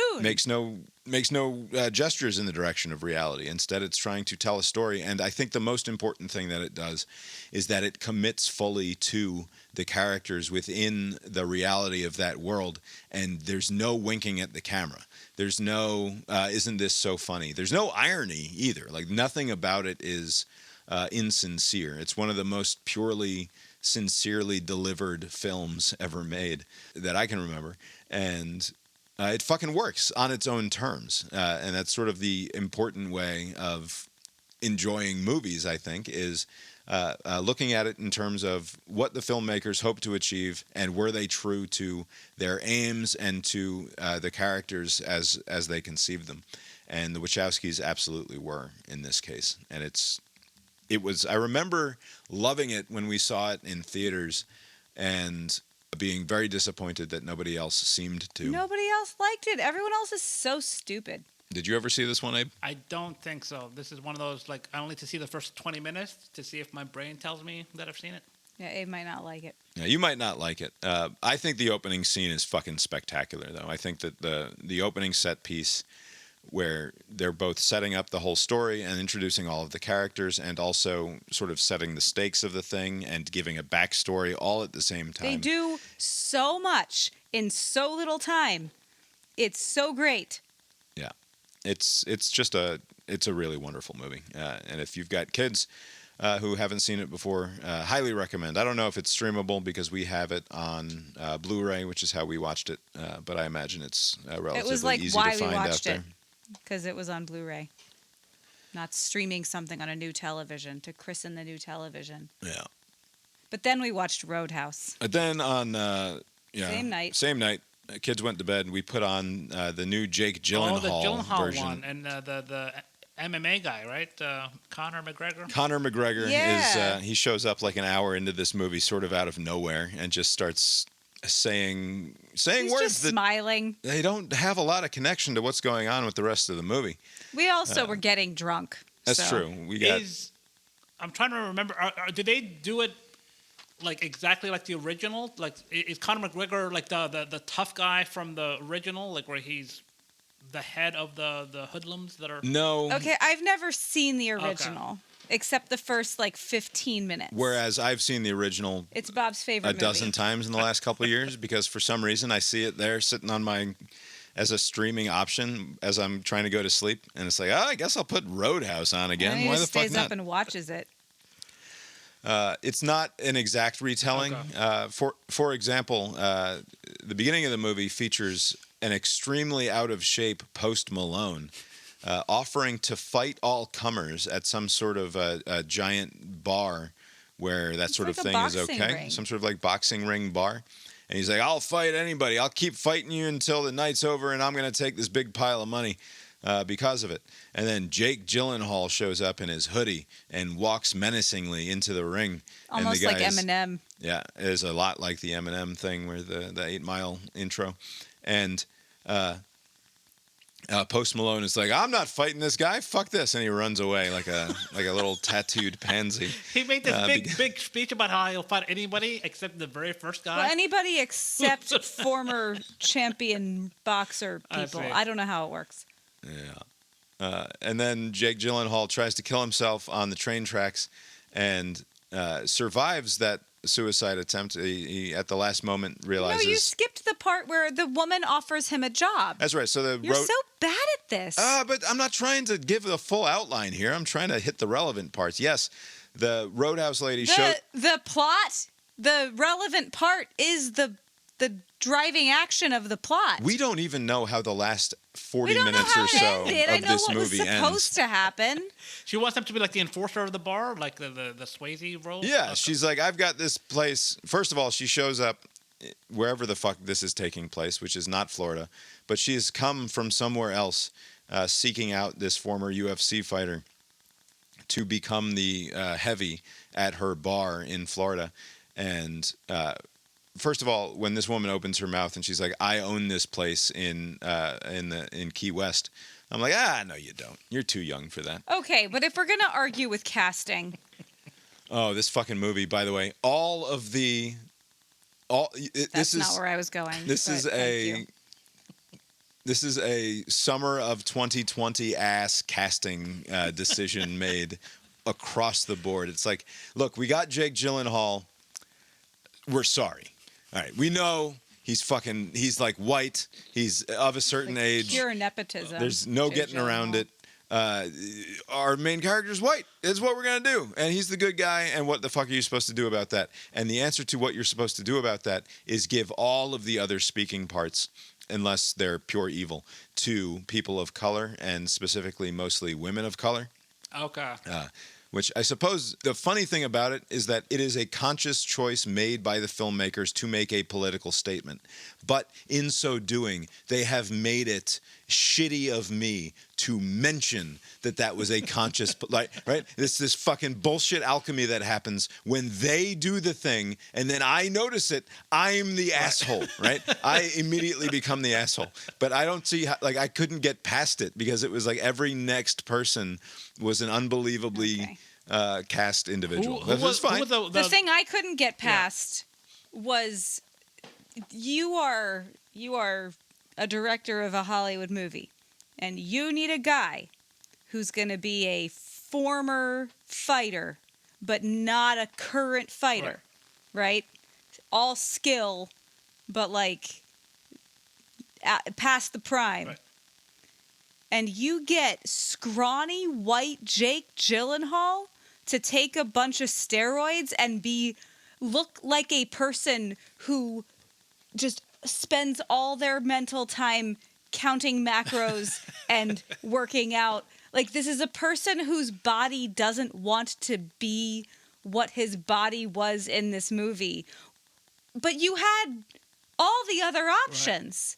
Right. So he bulked up to a ridiculous size for this? Bulked up is an understatement because he's not even bulky. Okay. He's just chiseled and weird. He's cut from out, fucking stone. It's weird and it looks wrong unless he's playing someone who is that character. Right. Who was the Indian guy who got to play a superhero and he posted his steroid pics on the internet? Camille Nanjiani or something like that? Is that guy's name? Yeah, I think, there you go. I think you got it exactly right. And it's sort of like that, where it's like this body doesn't quite fit with this face. It shouldn't do that. I suspect in part this is because we haven't experienced a lot of Jake Gyllenhaal over the last few years, because he makes the sort of movies that, though I want to watch, Lori will have no fucking tolerance for. So we don't we don't ever really get around to them. Like Nightcrawler or something, like Nightcrawler, and like he's made a bunch of semi-interesting movies over the last few years. Donnie he's Darko, not good enough for me to want to see a movie he's in. But to that point, like the reason why they got him is because like he's like a name people know, right? So like we can't get like a Patrick Swayze caliber person, like personality. So we'll just get like a name that people know, like, oh yeah, that guy. He's got a sister. He's been in like a lot of movies. Wasn't he in October Sky like 20 years ago? He's done a lot of things. I've heard of him. Yes. Let's put him on this thing. Just give him all the steroids he needs and deny it if they ask him. It's not even about denying it. It's just that it didn't fit the character. That's my problem with it. But I will say, they all. The thing is they all deny. Like people that are That's like, fine. I saw you like 3 years ago. I don't care. Now you're saying it's the you're same not on problem steroids? that I have with the guy in The Bear, the chef in The Bear. Yeah. Which he has a the main guy. fantastic body. No, he doesn't. That chef doesn't have that body. That chef has a beer belly. Right. Like, what are you doing? It's fine. It just doesn't fit the character. And the problem is, because like I think the guy that was the chef in the Bear, like he's filming a movie where like a pro wrestler, so he's like getting bigger for like another role. But in the universe, it doesn't make any sense. Like, show why are him you working out. Make a scene where this guy's hobby That's is true, exercising. Fine. That's true. Most chefs who fucking exactly go into the restaurant and drink for 12 hours and spend 18 hours at work also go work out for 4 hours afterwards. Whatever. Just don't hire him then. It's just annoying. Who were the movie was are fine. there any known women characters that were Yeah, they were good women. The people that you were mentioning? Is it like Tiffany Haddish or something? Is it like No, I didn't recognize anyone. I'm people? sure that there's a couple of names in there that other people might recognize, but largely it's Jake Gyllenhaal and Conor McGregor, and then a bunch of people that I don't know. Okay. It's not a very good movie, but it is in its own doesn't care. in its own self-contained sort of way. It is like on its own terms. I think it kind of works, even if it's not exactly good. I mean, it's fucking ridiculous, and like if you can enjoy the absurdity of it, then I think it's worth indulging in. The way that we watched it was fucking hanging out and getting drunk and having a good time, and that's the only do not sit down with a critic's notebook and try to keep up with the goings on. No, pour yourself a big old glass of something and be prepared to refill it about 45 minutes later. And that's how to enjoy this movie. In the story, Conor McGregor is like a MMA fighter. Like, is that the plot? He like, seems to be just. We were pretty drunk by the time he showed up. He seems to be essentially a fucking maniac for hire because like some guy in prison calls up Conor McGregor and is like, my son is fucking up my business deal where I'm trying to buy up all of Key West. So I'm going to need you, Conor McGregor, whose introduction I think is like he's naked. He's doing a naked rampage through some sort of party, just doing random violences to people. It works somehow. It's fine. And then so he shows up in South Florida and starts doing random violences to people. And I assume eventually loses to Jake Gyllenhaal's character just based on how movies work. But I legitimately have no idea how this movie ended, even though we watched it to the very end. What else did we endure this weekend? That's it? No, that was it. Just baseball. I don't think we did anything on baseball. Friday. We watched that. We watched NBA Finals basketball game one twice by accident because I didn't realize what was going on.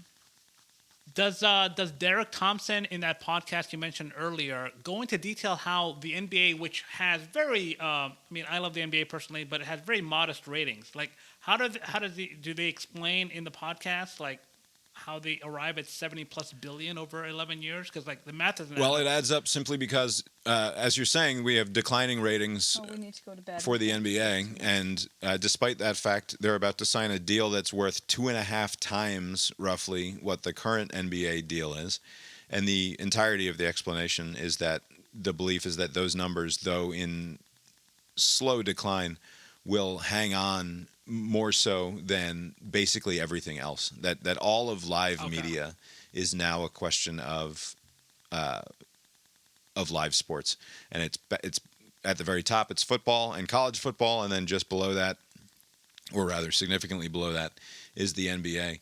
but at least it draws an audience, and it draws an identifiable audience that is relatively affluent and therefore still attractive to advertisers, and that's why all that money is going to be thrown at it. Abe, the Celtics have defeated the Dallas Mavericks twice already. They're up 2-0. Game 3 is Wednesday in Dallas. Any adjustment to your prediction? You said the Celtics were going to win. Will this be a true sweep at this point, or is Dallas going to get a win here before the series is over? No sweep. I'm starting to root against my own prediction because, like, I for some reason just don't like the Boston fans. Like, I don't know if it's from the reason is Patriots that they're Boston or whatever, fans. but it's just like these are the people that I'm aligned with. Like, fuck that. Like I hope Dallas does something to kind of at least make it interesting. But no, I'm going to stick with my overall prediction. Yeah, I don't watch a lot of basketball, obviously, but what little I have been watching tells me that it's just Luka and Kyrie on this Dallas team, and not a whole ton else. And Kyrie's not doing shit, and so right. This is also to my preference that Kyrie not get this big redemption storyline arc that ends with a title in Dallas. Like that's not how I want the world to be. So I'll take Boston winning another title. I'm fine with it.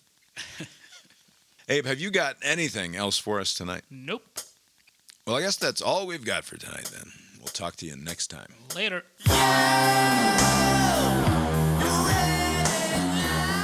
The California town of Fontana will pay $900,000 to settle a federal civil rights lawsuit after police falsely accused a man of murdering his father, interrogated him for 17 hours, threatened to have his dog euthanized, and withheld medication from him. Jesus Christ. Eventually leading the distraught man to give a false confession and try to commit suicide in the police station. Wow. His father was alive the whole time. Cool.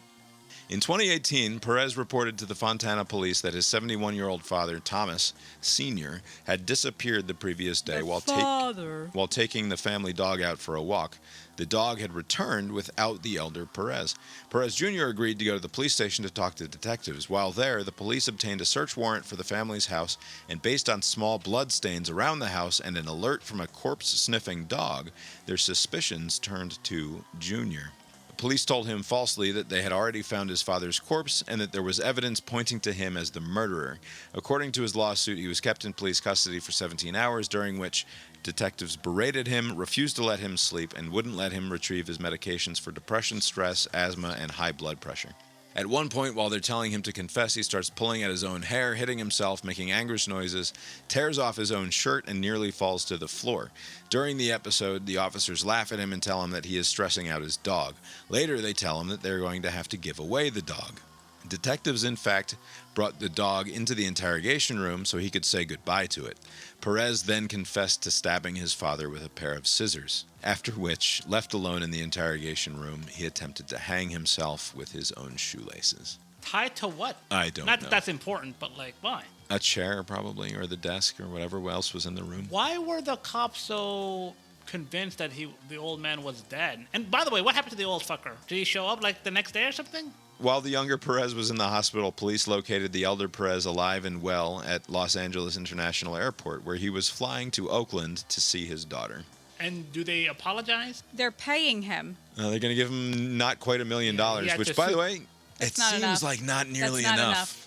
But what is the profile of a killer that they have to where I'm going to kill my old man, I'm going to do a shitty job covering up the blood, and I'm going to show up to... I'm just going to turn myself in. I'm gonna call the police and say I can't find my dad. Like, what's the angle? Like, it's so weird. Like, how do you go from that to like, oh, this fucker did it? And then they had nothing better to do. Withhold medication from... I mean, I guess ultimately, nothing's going to come out of it. The taxpayers of Fontana, wherever, are going to foot the bill, right? So it's not like the insurance rate is going to go up for the cops or some sort of like direct impact. They'll just be like, all right, you're reassigned to somewhere else. So like, you can do this without any sort of punishment. No. Real bad. Anyway. The proceeding was created with 100% human content.